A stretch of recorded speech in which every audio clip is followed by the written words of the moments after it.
Helen Keller. What words do you associate with her? Obviously there's blind, deaf, braille, maybe hero or activist if you know a little bit more about her. Whatever you said about her though, I'd wager you'd probably never think to throw around the words socialist or communist. You're probably thinking, wait, what? Helen Keller wants to take away my iPhone?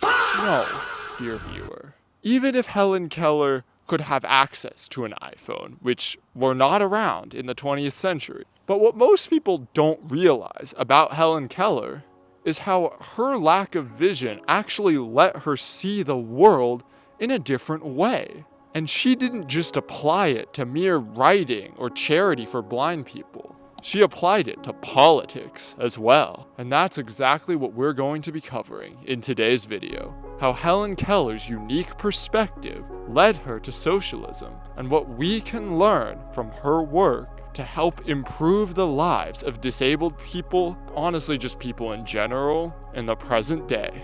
Let's get into it. To understand how Miss Keller went from your standard lib to an absolute commie, we first have to understand her background in childhood.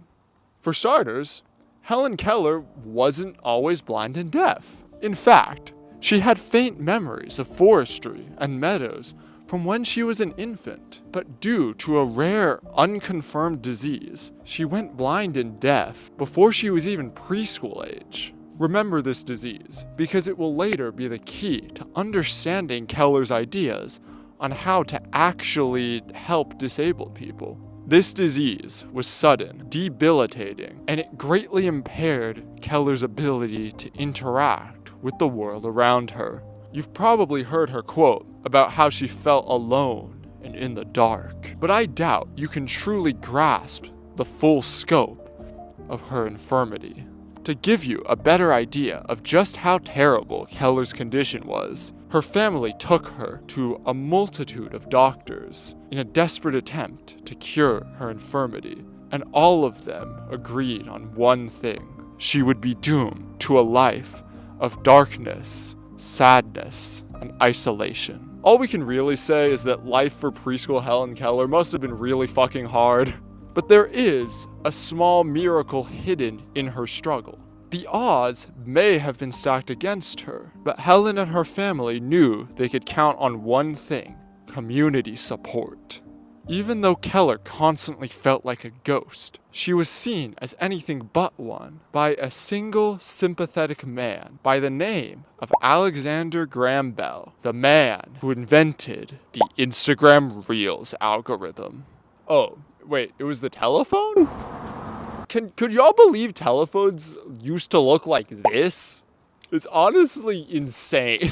Through him, Keller's family eventually found a teacher for her by the name of Anne Sullivan, who saw something in Keller that she couldn't even see in herself because she was blind.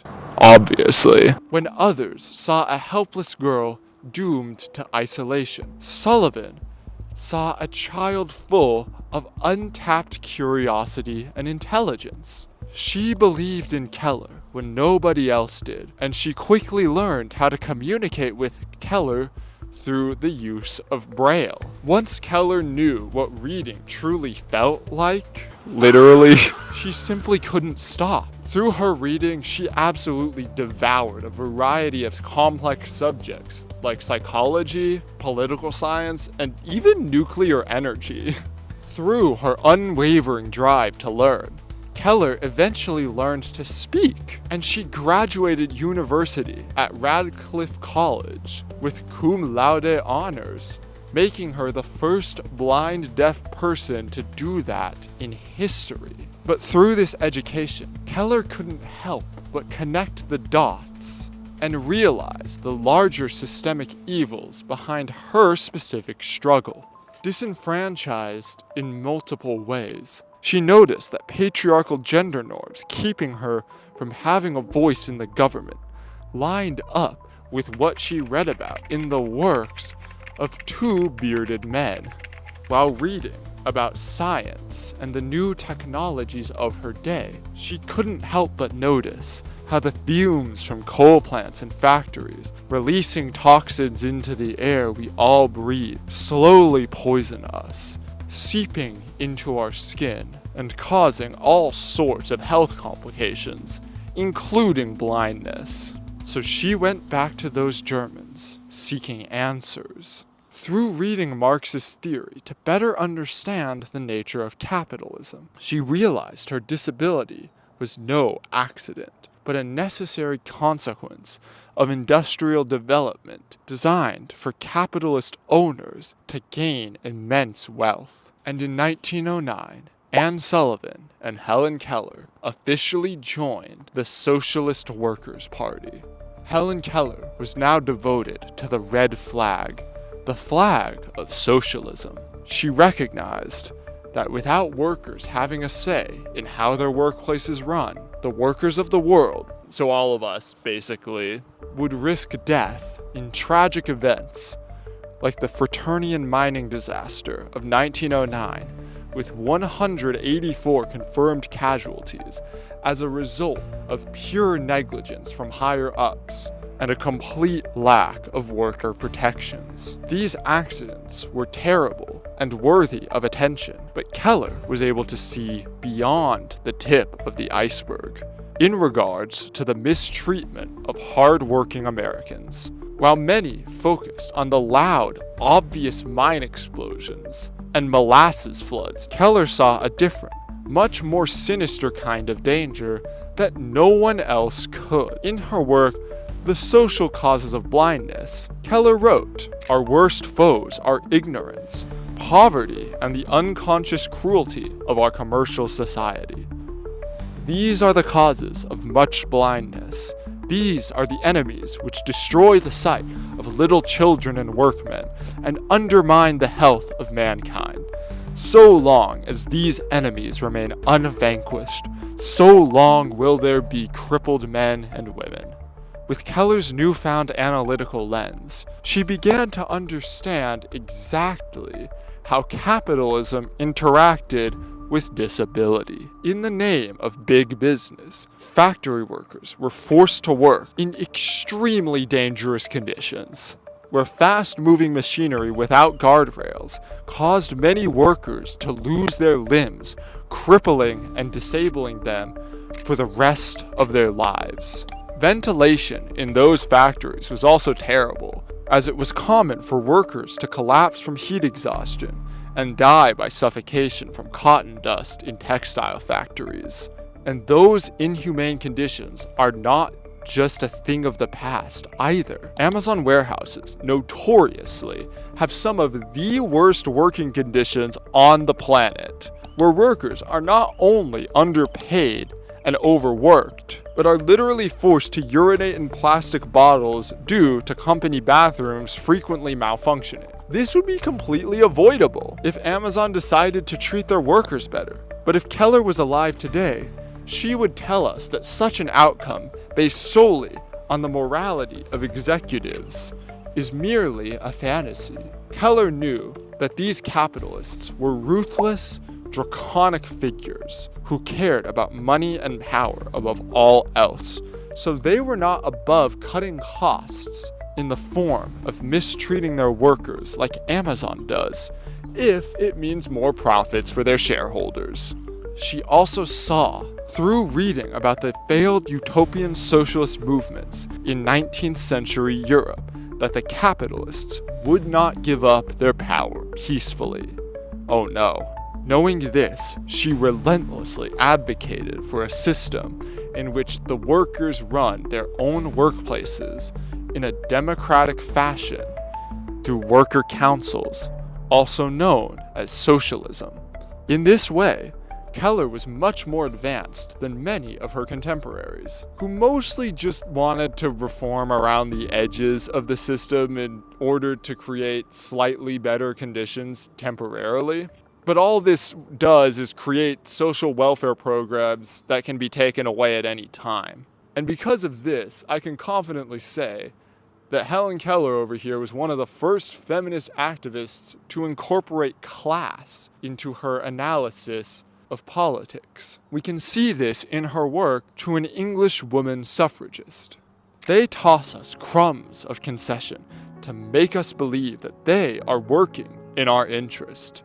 Then, they exploit the resources of the nation, not for us, but for the interests which they represent and uphold. We, the people, are not free. Our democracy is but a name. We vote? What does that mean? It means that we choose between two bodies of real, though not avowed, autocrats. We choose between Tweedledum and Tweedledee. We elect expensive masters to do our work for us, then blame them because they work for themselves and for their class. Therefore, Keller saw communist revolution as the only option. She famously criticized the Socialist Workers' Party for being pro-World War I, an imperialist war that was a gold mine for the capitalists' profits, but rained ash upon the ground, killed hundreds of thousands of hard-working soldiers, and only served to weaken the working class. She may have been blind, but she saw through the lies of the reformists in her party who supported the war, leading her to aligning more closely with the industrial workers of the world, a party that aligned themselves with Vladimir Ulyanov and the Bolsheviks in Russia. Though a communist revolution never gained enough support in the US, Keller clearly held on to her socialist beliefs in private, even while devoting herself exclusively to improving the conditions of the deafblind through charity work. After European communist revolutions, such as the German Revolution, fell to united capitalist resistance. Keller's socialist years may have been ostensibly short-lived, but it is clear that there is still much to learn from her work. How can we honor the legacy of a visionary like Helen Keller today?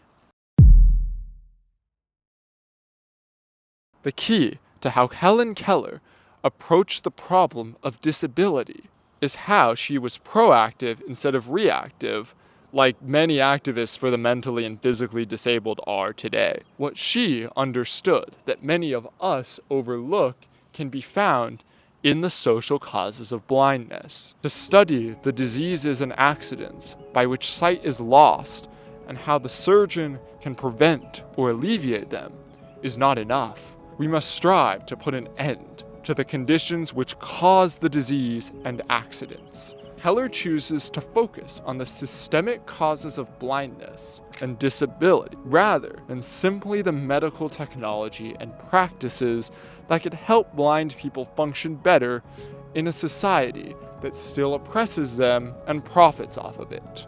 Keller understood that under capitalism, the individual bears the costs of their own disabilities through medical bills, but the money goes to those same capitalists that allow the systemic causes of disability, such as pollution, environmental destruction, and urban overcrowding, to live on. She recognizes that a system blaming an individual person in a wheelchair for their own infirmity is unjust because their disability is not their fault. And she recognized that the true solution lies in adapting the infrastructure of society to better accommodate current disabled people and even benefit the rest of society, and to change the relation of production itself to prevent health complications for future generations. We have extremely efficient and clean sources of energy that could easily replace old and outdated fossil fuels like nuclear energy and solar power, but they aren't being used at a large enough scale because fossil fuel companies have spent so much money lobbying the government and spreading propaganda about the dangers of nuclear energy. And the only reason that they're allowed to do that is because under capitalism, profit for shareholders is prioritized over all else. Human need and even efficiency are put aside if it means more money in the pockets of the capitalists, meaning we must tear down the system of capitalism and replace it with socialism, as Keller would have wanted. If we want a system that works for us all and not just for a few old white guys, we workers must democratically decide how society runs, what goods are produced, how long our hours are. But to do that, we need to actually own our workplaces, our means of production. In order to do that, we must honor Helen Keller's legacy by getting organized and having our very own Third American Revolution to eliminate the need for endless war and oppression, once and for all. If you're ready to join the fight against capitalism, I'll leave some links in the description to help you get educated and organized. And if you're interested in more of my content where I bring in my perspective as a psychology student and discuss various matters of systemic oppression, consider subscribing to my channel and clicking the video on my end screen. You won't regret it, trust. With that being said, I hope you have a fantastic day. Peace.